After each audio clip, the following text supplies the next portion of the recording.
Hey everybody, it's Lon.TV. A couple of weeks ago we did a video about 6 self-hosted apps that are completely free, many of them open source, that make life a lot easier. Today I've got 3 more of them, also free, also self-hosted, and what's great about the 3 you're going to see today is that you can try them out without having to host them yourself. We've got some fun stuff and some useful stuff to check out right now. All right, first up we've got something called BentoPDF. This is free and open source. It is a PDF toolkit built for privacy, as they say here. And what you get are a ton of different utilities that you can run against your PDFs or even create PDFs by uploading a pile of images or whatever else you may want to do. I'll show you a few examples of the things that you can do on here. But as you can see, it's got a lot of stuff here that you can work on. And what's really cool about this is that it does not do anything on the server. So if you do self-host this, which you can, you will just be hosting the application. Everything that this utility does, it does inside of the browser using the client computer. So the files never get sent, in this case, to BentoPDF.com, which is where I'm running it from right now. But if you were self-hosting, your clients would just be using this as a repository for the code that the browser will run to do what it needs to do. So for example, I've got a 12.5 megabyte PDF file here, and I want to compress this. So I'm going to search for compress PDF. I'm going to select that utility. I'm going to upload my document, but really all I'm doing here is uploading it into the browser. So you can see it was instantaneous popping into the application here. By the way, you can work on multiple things at the same time also. It's like multi-threaded, I guess.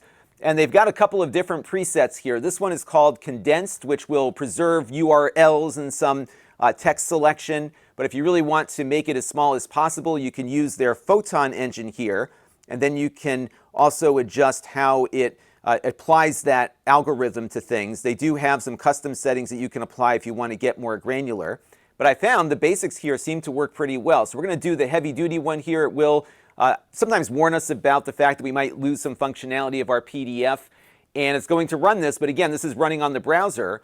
And now it's got my download ready to go here. And it brought the file size from almost 12 megabytes down to 2.6. So this might be easier to email. And I'll pull up the compressed one here. And then I will pull up the other one that we have. And as you can see, they look very close to each other. The text looks readable still. So all in, I was able to lose a little bit of image quality here, but make the file much smaller for sending it over to different people. So that's one thing you can do of many here. So here's another neat utility called Create PDF Form. And what I did is I took a town building permit here that doesn't have fillable fields, and I can go through this and add fillable fields to it. So for example, I just added a text field here. I can go and do a checkbox over here and move that into that position. And you can build out from an old form something that can be made fillable on supported PDF readers and browsers. So for example, I've got this kind of in a temporary state here, but I can download its current form. And if I go over to my download here and open it up on my Mac, you can see now I can fill in things that I couldn't do before. So that's pretty neat. You can kind of breathe some new life into your PDFs there. Now, it won't let you do any direct edits of PDFs insofar as changing text or swapping out images, but you can do some annotations to it. So for example, we can jump into the PDF editor here. I can take this FCC filing and drop it in, and I can of course view it here, all 98 pages of it. But I could also, for example, go in and highlight stuff. So if I wanted to highlight this sentence here, I can do that. I can jump around to different parts of the document. I can add shapes. I can put redactions in if I want. So there's a lot of things that you can do to the PDF insofar as putting overlays on it or doing redactions. And then when you're done, you click on Download Edited PDF, and it will give you a second file with those annotations on it. Now again, there is so much more to this. One of the things that I played around with this weekend was creating booklets, and I was able to do that with the PDF booklet option here. It just is endless what you can do here with this free utility. Again, you can check it out at BentoPDF.com. You can also install it as a Docker container. And I am a big fan of Unraid, as I've mentioned before. They are not sponsoring this video, and they do have this as an installable application. And I have found that Unraid is often the easiest way to get started with self-hosted apps like this one. But again, you can just go to the website here and use it because all of your files stay on your local computer. Let's take a look now at a retro gaming self-hosted web application that I think you're going to find really cool. Now, this is called RetroAssembly, and it is a retro gaming library and emulation platform that you can self-host on your own server. So right now I'm in the home screen here. I can browse by system. So if I go to Genesis, you can see all the Sega Genesis games that I have installed. And I've been playing a game of Altered Beast, and if I click on Continue here, the game will load up. I saved it right before I got to the next level here, and I'm able to use my game controller, of course, through the browser. And what's cool about how this works is that the game is not actually streaming from my server, but rather it is running locally on the browser. So the RetroAssembly server is basically just a ROM manager, and all of the code for the emulation along with the ROM is running locally here. Now what I can do, I'm not doing too well at this game here, is if I pause it and hit the escape key on my computer, I can go over to this option called Save and Exit. And as you can see, I've got a bunch of other save states installed on there. And when I save and exit here, it will save my state and bring me back to the selection screen here. But of course, I can continue like I did a second ago and pick up where I last left off. But let's go to my phone now and see if we can pick up the game from where we left it on the computer. Now, the mobile interface does have to work on its sizing a little bit here, but if I click on Continue, as you'll see here, we are right where we left things from the computer side. So you're able to play on one device and have your save states essentially sync up through the server. But again, this is running locally on my iPhone here. Now, you do, of course, need an internet connection to at least get everything set up to run. But just like the computer, this is running locally. Now, you'll notice there are some controls on screen, so you can use touch controls or a game controller. You can turn those controls off by tapping the game controller icon on the upper right-hand portion of the screen. And then if I hit the pause here, I can do my save and exit. That will save a new save state, upload it to my server, and I'll be able to pick it up on the browser side a little bit later. Why don't we add now some games to the library, including a new system. All right, back on my system here, if I go down into the left-hand corner here and go over to Settings, we can add some additional platforms. So for example, I want my ColecoVision on here. I'll click on Coleco, and that will add it to the list of available systems. You can see what systems are available here.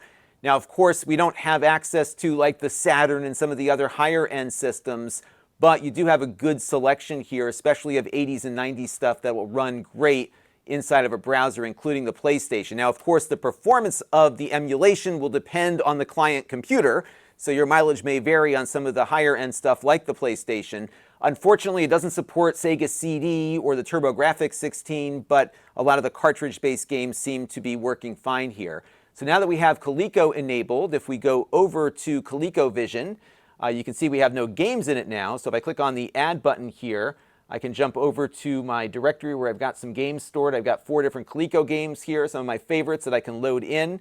Those games will load up. We get a little flourish there, and now I can start playing some games. And if I wanted to jump into Zaxxon, I can play that. Of course, I got to go upload the ROM file now for the BIOS, so let me go do that, and we'll take a look and see how Zaxxon plays. All right, so now that we have the BIOS installed, I can go ahead here and start a game and get going. I do have to figure out how to map some of the number pad entries into the emulator here, because the ColecoVision does have a numeric keypad on the controller that you use to select the game mode. I'm not sure exactly which mode I just enabled here with my button push, but you can get some older stuff working here. And again, just like the other titles here, I can go and hit the pause button and save my state where I last left off. Pretty cool stuff. Now, in addition to the save states, they do have the ability to rewind and fast forward the emulator. So you do have some of those features you might be accustomed to on RetroArch and other things.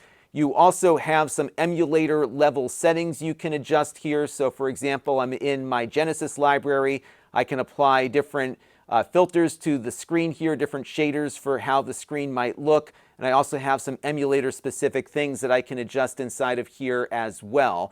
So this is not going to be as fully featured as RetroArch, but if you were looking for something that you could run in a browser and sync up your save games and your save states between devices, I think this is really fun. I like its Plex-like interface here, that when you load in games, you get all of the metadata loaded in, and it all lives on your own server. But you can go to RetroAssembly's website, which I'll link to in the video description, and you can play around with it without having to go through the installation process. I think it stores everything in your browser, so you lose all of the syncing capabilities. But if you wanted to see if it might be something to play around with, you can just go to the website and get going right out of the gate. And like the last thing we looked at, RetroAssembly is installable through Unraid. It's a really simple process. And again, it stores all of your ROMs that you upload along with the save games and the save states on your server. Now, I would be remiss if we did not have an RSS reader to talk about in one of these videos. And today we're taking a look at Feedzero. This is relatively new, and it is totally free and open source. And this allows you to browse RSS feeds of your favorite websites. And if you're not familiar with RSS, let me show you how Feedzero here handles them. So for example, I've got a couple of demo things loaded up in here in two different categories. I've got news and tech. And if I go over to tech, you can see I've got Ars Technica, NASA, Stratechery, and TechCrunch. And each time I click on one of these things, I can see all of the recent posts from that particular website.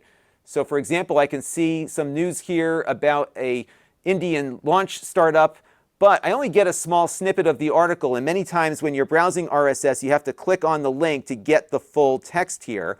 One thing Feedzero does, and this is a feature I see sometimes on paid services, is the ability to pull in the full text, which you can get here on Feedzero. And what's nice about Feedzero is that it lives mostly in the browser. So it maintains all of your RSS feeds and what you've read locally without having to go to a server somewhere. You can self-host the server so that your browser goes to your own server to pull this up. But it will also work through the Feedzero server because, again, most of this stuff is stored on your browser locally.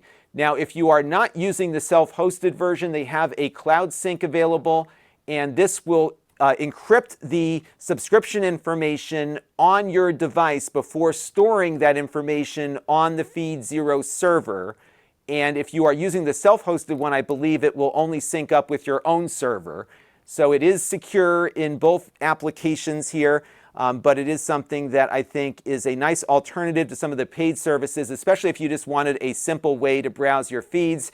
You can put stuff in folders here, and as you can see, it will give you a sequential ordering of posts from a number of different publications in that thing there. I can create additional folders here as well. And it's also easy to add additional feeds to the mix. So for example, if I wanted to add my blog to this, I can go over to the Explore section up top, and I can just type in my blog address here, which is blog.lon.TV. I'll hit enter. It will automatically find the RSS feed on my blog, and it will add it. And then if I wanted to drop this, for example, into the tech feed, I can go over here and just click on tech, and that will move it into the tech category right here. And I can browse it along with all of the other tech content that I want to look at. Now on my blog, I don't restrict what people can see, so I deliver the entire article over RSS, so you don't need to pull in the entire thing. It doesn't work as well with YouTube channels just yet. You don't get the videos embedded. But I think they've made a lot of progress on this little reader in a very short period of time, and I think we'll see a lot more added to it as time goes on here. It's very lightweight and a great RSS reader, one of the better ones that I've seen, and so easy to get started with because you don't really need to host it at all if you don't want to.